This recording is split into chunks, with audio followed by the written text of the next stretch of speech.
Hey YouTubers, Grimmy Dragon here, and once again it's review time.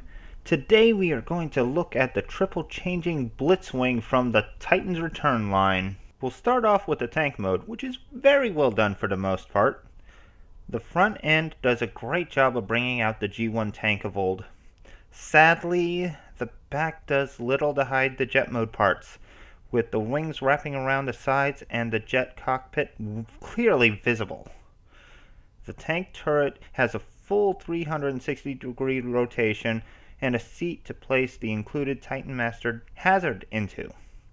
The included gun can plug on top of the turret for another Titan Master to man, but this looks silly and is not recommended.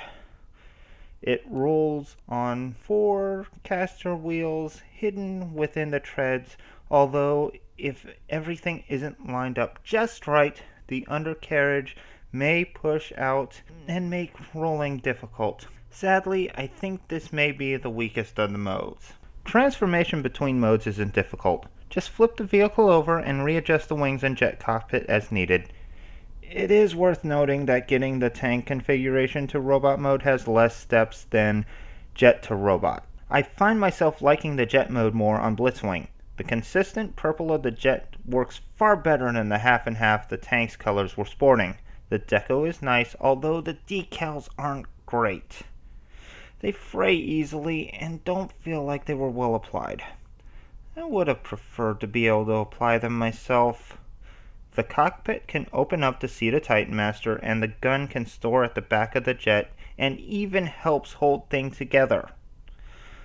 The sword can peg into a couple ports, but doesn't have a dedicated storage point. The tank turret does stick out at the bottom, but also serves as the landing gear, which is actually a nod to G1.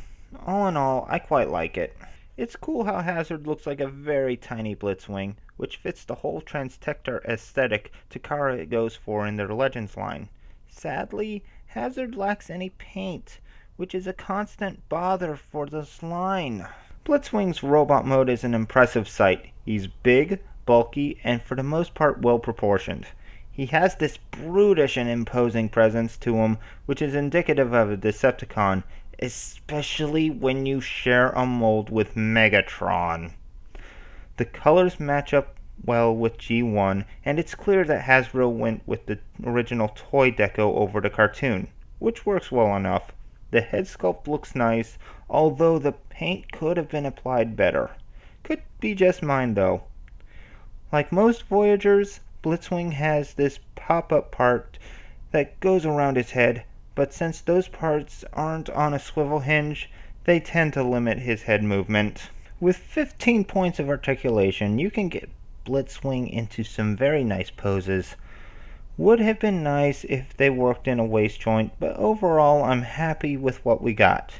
His accessories include his gun, which has a seat for a Titan Master, and a sword. The weapons are okay, but not as nice as the thrilling 30 incarnations. Luckily, you can swap parts between the two and give Blitzwing a better loadout. My biggest gripe of the toy is in how many pin hinges it uses, or more accurately, how easy it is to find one that is inaccurately placed. This is more of a QC thing, but one pin out of place can wreck the toy, since the transformation requires them being placed properly to work right. My current copy is better than the first one I received, but it's still not perfect, and the flaws, while minor, are noticeable. All in all, I think Blitzwing turned out pretty well. He is a definite improvement over the Thrilling 30 version, and looks wonderful next to Astro Train. While QC isn't concerned, it is still a very enjoyable toy, and one worth having in anyone's classics collection. Hope you enjoyed this video. Please leave a like, comment, and let me know what you think. And of course, subscribe to see more videos, and I'll see you next time. So until then, goodbye out there, whatever you are.